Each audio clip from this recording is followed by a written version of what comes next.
എന്താ വിശേഷം? അപ്പ അറിഞ്ഞില്ലേ? ഹംഗ്രി മൃണാലിന്റെ കടയിൽ പോയി ബിരിയാണി കഴിച്ച ഇത്രയും ഊള ബിരിയാണി എന്റെ ജീവിതത്തിൽ കഴിച്ചിട്ടില്ല.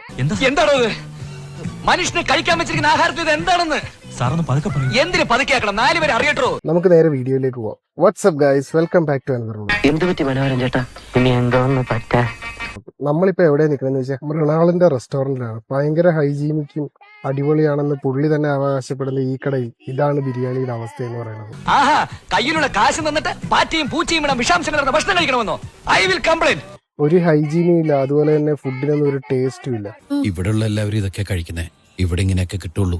അങ്ങനെ പറഞ്ഞു കൊടുക്കും സാറേ. നമ്മൾ അവിടുന്ന് വാങ്ങിയത് ഒരു ഫ്രൈഡ് ചിക്കൻ ബിരിയാണിയാണ്. ഇതാണ് ചിക്കൻ ബിരിയാണിയുടെ അവസ്ഥ. ഇങ്ങനെയാണ് നമുക്ക് ചിക്കൻ ബിരിയാണി കിട്ടുന്നത്. റേറ്റ് ഇത്തിരി കൂടിയാലും ക്വാളിറ്റി ഒട്ടും പ്രതീക്ഷിക്കണ്ട. പിന്നെ ഇതിനകത്ത് ബിരിയാണിയുടെ കാര്യം പറയുകയാണെന്നുണ്ടെങ്കിൽ ഇത് ബിരിയാണിയാണോ അതോ നെയ്ച്ചോറാണോ എന്നുള്ള കൺഫ്യൂഷനിലായിരുന്നു ഞങ്ങൾ ആദ്യം. ആ പറഞ്ഞ പോയിന്റ് ആട്ടോ. ചിലമാര് ഈ ബിരിയാണി എന്ന് പറഞ്ഞ ചിക്കൻ കറി ചോറിട്ട് കുഴച്ചാലും എനിക്ക് അങ്ങ് ചൊറിഞ്ഞു വരും. 3 കഷ്ണം ചിക്കൻ ഉണ്ടായിരുന്നു, പിന്നെ കുറച്ച് അച്ചാറും ചള്ളാസും. ഇതൊക്കെ രണ്ടാമത് വേണമെന്നുണ്ടെങ്കിൽ അച്ചാറിനും ചള്ളാസിനും അഡീഷണൽ പൈസ കൊടുക്കണം. മോൻ ചെയ്തതിനുള്ളതൊക്കെ മോന് ദൈവം തിരിച്ചു തരും. എന്നെ ജീവനോടെ കാണണമെങ്കിൽ ഇന്ന് നിങ്ങൾ കണ്ടോണം.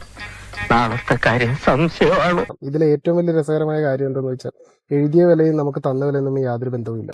ഓരോ ഉടായ്പായിട്ട് അറിയിക്കോളൂ. കൂടുതലൊന്നും എനിക്ക് ഈ കടയെ പറ്റി പറയാനില്ല. വളരെ മോശം ബിരിയാണി. അപ്പൊ തട്ടിപ്പാണല്ലേ? ഈ നാട്ടുകാരെ മുഴുവൻ പറ്റിച്ച് ഡക്കും പുട്ടും. മറ്റുള്ളവരുടെ കുറ്റം പറയുമ്പോൾ സ്വന്തം കാര്യം കൂടി നമ്മളൊന്ന് ശ്രദ്ധിക്കുന്നത് നല്ലതാണ്.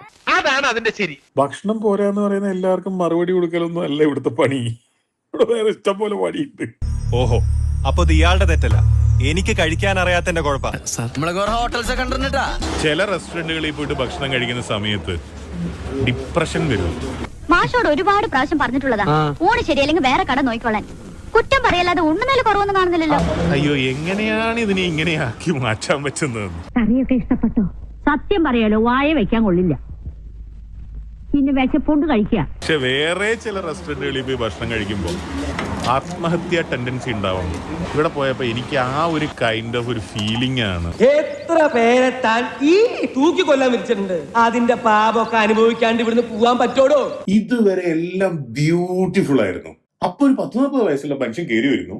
വിത്തിൻ 2-3 മിനിറ്റ്സ് ഞങ്ങളെ പിടിച്ച് പുറത്താക്കുന്നു. മാനം മര്യാദ കാണിച്ചതിന് ചിലപ്പോ ആരെങ്കിലും കൈവച്ച് കാണും. എന്തിനാണ് ഞങ്ങളെ പുറത്താക്കിയത് ഞങ്ങൾക്ക് ഒരു പിടിയില്ല. എടാ ഡ്യൂപ്ലിക്കേറ്റ് ഇന്ത്യൻ കഴിവറടാ മോനെ. പിന്നെ കഴിച്ച പോർക്കിന്റെ കാശ് കൊടുക്കാൻ നോക്കിയപ്പോ അങ്ങേര് പറഞ്ഞു, എന്റെ കാലിൽ കിടക്കുന്ന ഷൂസിന്റെ ഒന്നും വില പോലും നിനക്കില്ലടാ, ഇറങ്ങി പോടാ. ഗുഡ്. ഈ കിട്ടുന്നതിലേക്ക് എനിക്ക് സന്തോഷമേ ഉള്ളൂ. ഇനിയും കിട്ടാൻ വേണ്ടി ഞാൻ പ്രാർത്ഥിക്കാം. എന്നാ ഞങ്ങൾ അങ്ങ് ഇറങ്ങട്ടെ. ആയിക്കോട്ടെ, സന്തോഷായി.